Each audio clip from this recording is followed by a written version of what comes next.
Happy Monday, friends. I'm going to read starting at chapter 16 from The Tiger Raising. And I was just kind of reviewing where we left off last week. Rob and Sistine had gone to see the tiger, and you might remember she had on a dress and she had to borrow some of his clothes. And he really was enjoying spending time with her. And then they got back, it was raining, and they got back, and his dad was kind of like, what's going on with you guys? And he was, his dad was maybe taking away some of the fun that Rob had taking Sistine to see the tiger. And Rob also was remembering like Christmas and times when his mom was still alive. So he was feeling both happy and then also sad by those memories too. So let's start on chapter 16. I'm going to take my glasses off so I can see the book up close better. Okay. Chapter 16. Rob sat on the curb in front of the motel room and waited for Sistine to come back from using the phone. He had her green dress wrapped up in a grocery bag. He had tried to fold the dress up neatly, but folding a dress turned out to be an impossible task, and he gave up. Now he held the bag out and away from him so that the grease from the medicine on his legs would not stain it. He was relieved when Sistine finally walked toward him out of the darkness. "Hey," he said. "Hi." She sat down on the steps next to him. "How come you don't have a phone?" Rob shrugged. "Ain't got nobody to call, I guess." "My mother's coming to get me," Sistine said. Rob nodded. "Here's your dress." He handed her the bag. Sistine took it and then tilted her head to look up at the sky. Rob looked up too. The clouds had shifted, and there were clear patches where the stars shone through. "I can see the Big Dipper," Sistine said. "I like looking up at things. So do my mom and dad. That's how they met. They were both looking up at the ceiling in the Sistine Chapel, and they weren't watching where they were going, and they bumped into each other. That's why I'm named Sistine.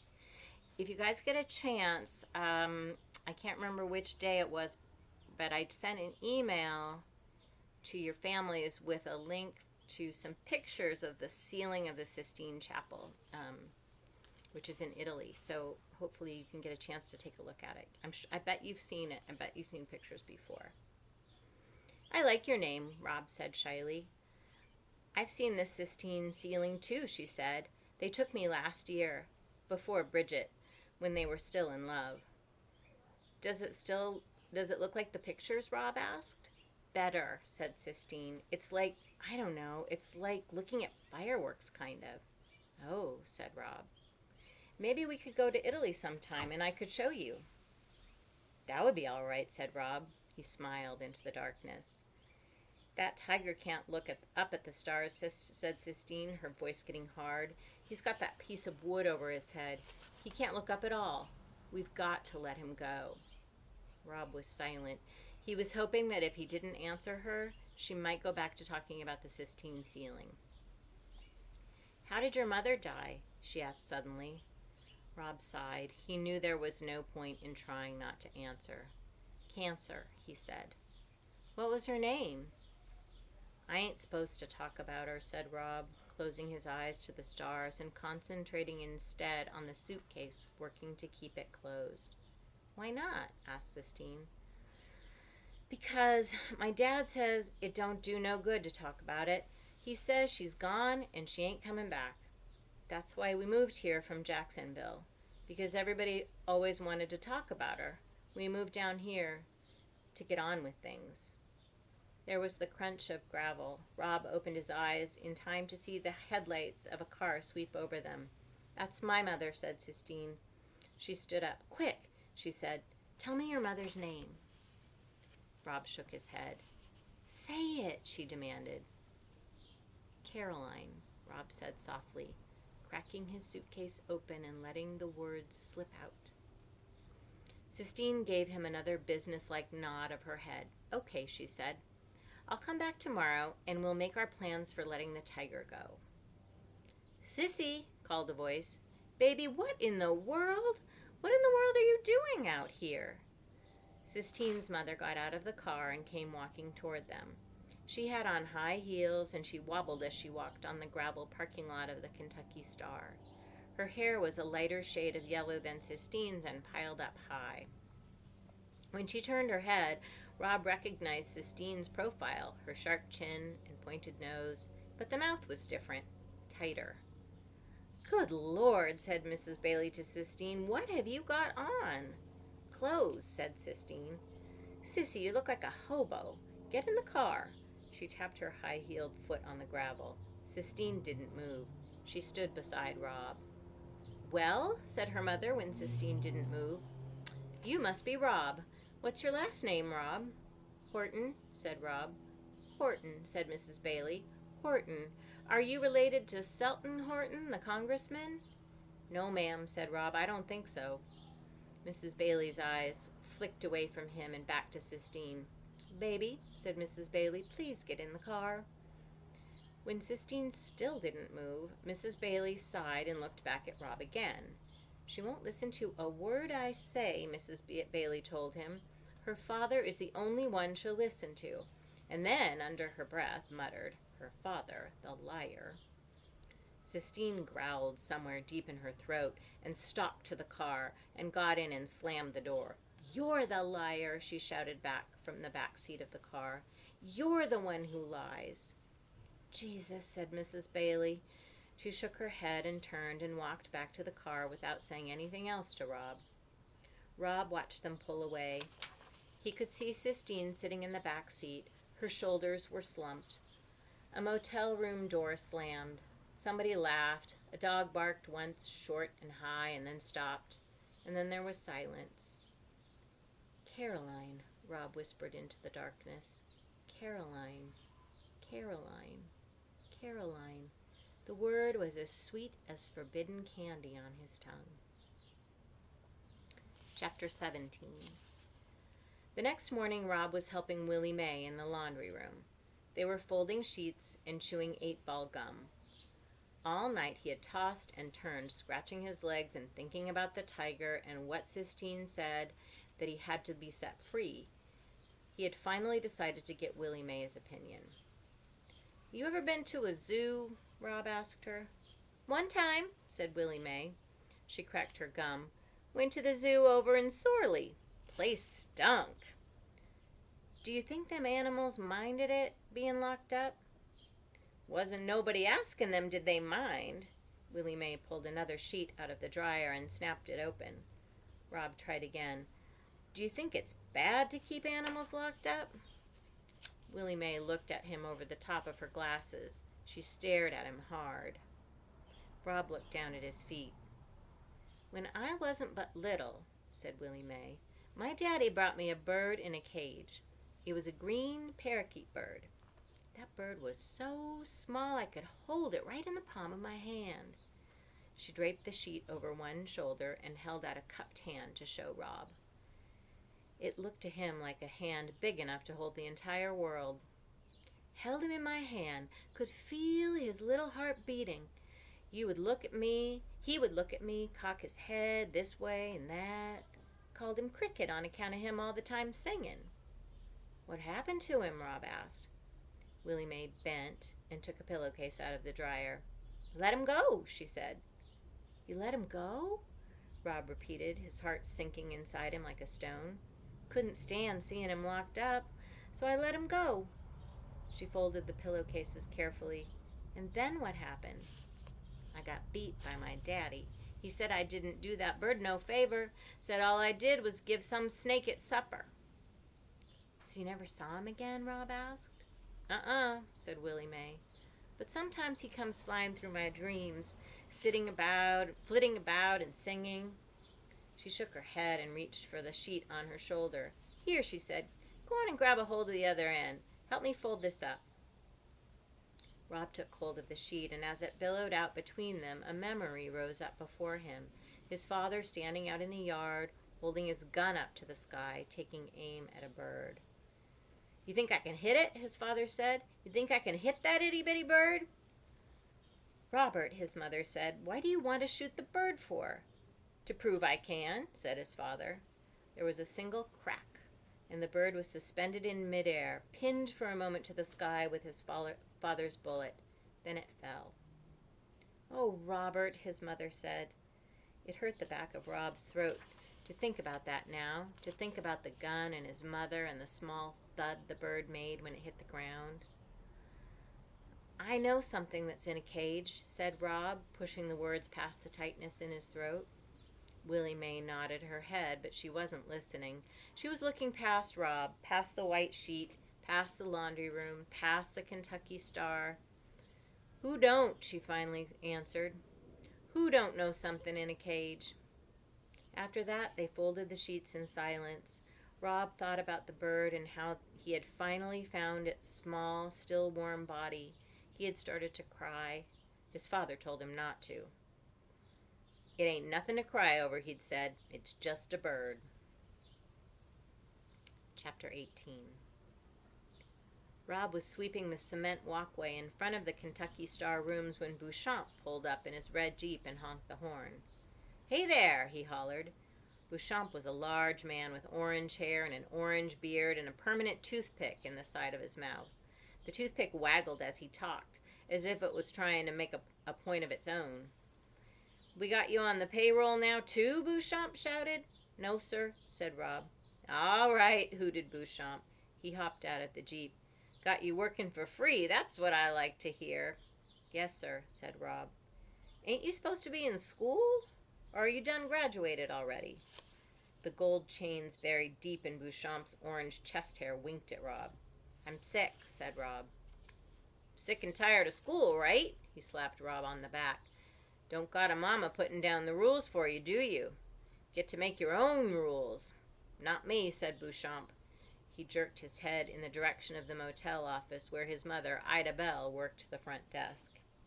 He winked at Rob and then looked to the left, then the right. Look here, he said in a quieter voice. I've got me a number of deals going on right now, a few more than I can properly handle. I wonder if a smart boy like yourself wouldn't be looking for a way to pick up some extra spending money. He didn't wait for Rob to answer. Let me tell you what I got cooking.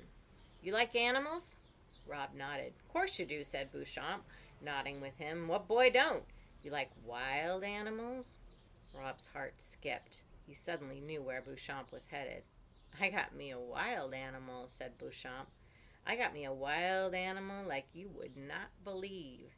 Right here on my own property. And I got some plans for him, big plans. But in the meantime, he needs some taken care of, some daily maintenance. You following me, son? Yes, sir, said Rob. All right, said Beauchamp. He slapped Rob on the shoulder again. Why don't you climb on into this Jeep and let me take you for a ride and show you what I'm talking about? I'm supposed to be sweeping, said Rob. He held up the broom. Says who? Said Beauchamp, suddenly angry. Your daddy? He ain't the boss. I'm the boss. And if I say let's go, you say, all right. All right, said Rob. He looked over his shoulder, wishing fervently that Willie Mae or his father would appear to save him from Beauchamp, knowing at the same time that he could not be saved, that he was on his own.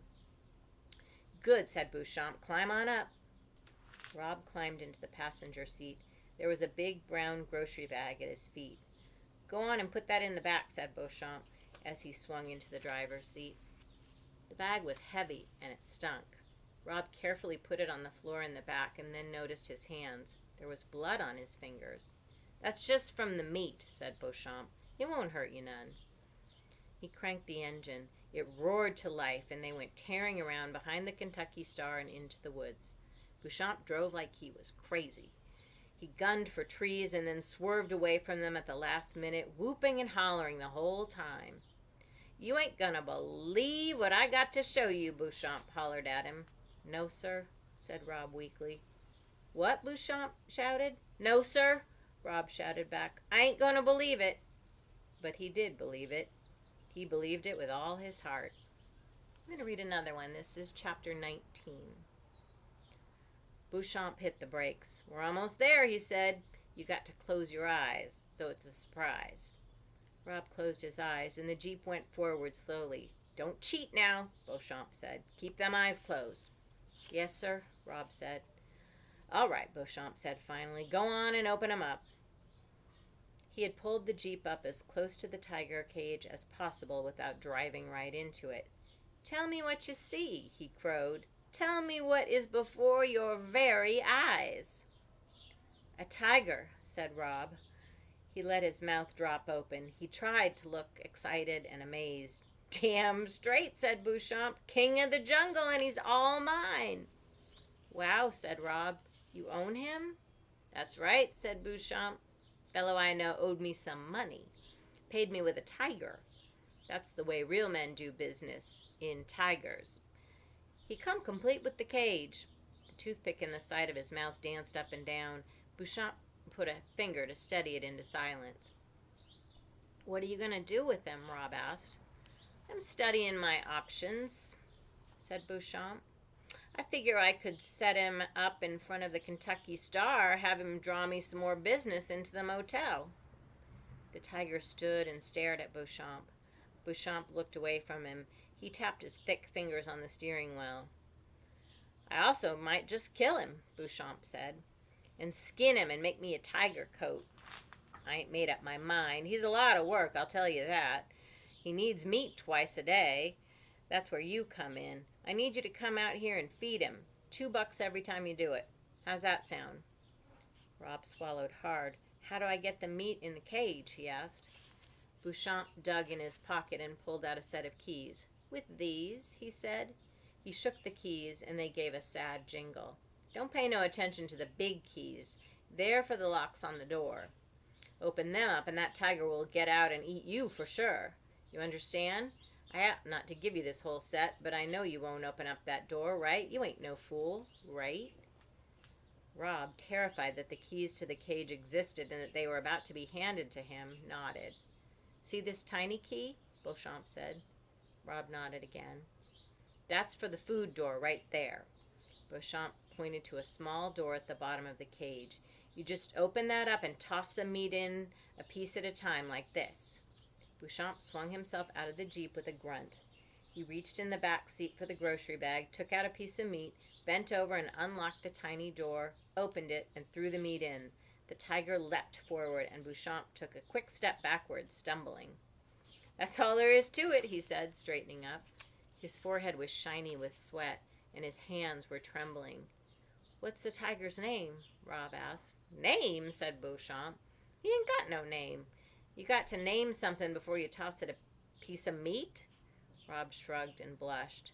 He bent over to scratch his leg so that he wouldn't have to look at Beauchamp's sweaty, angry face.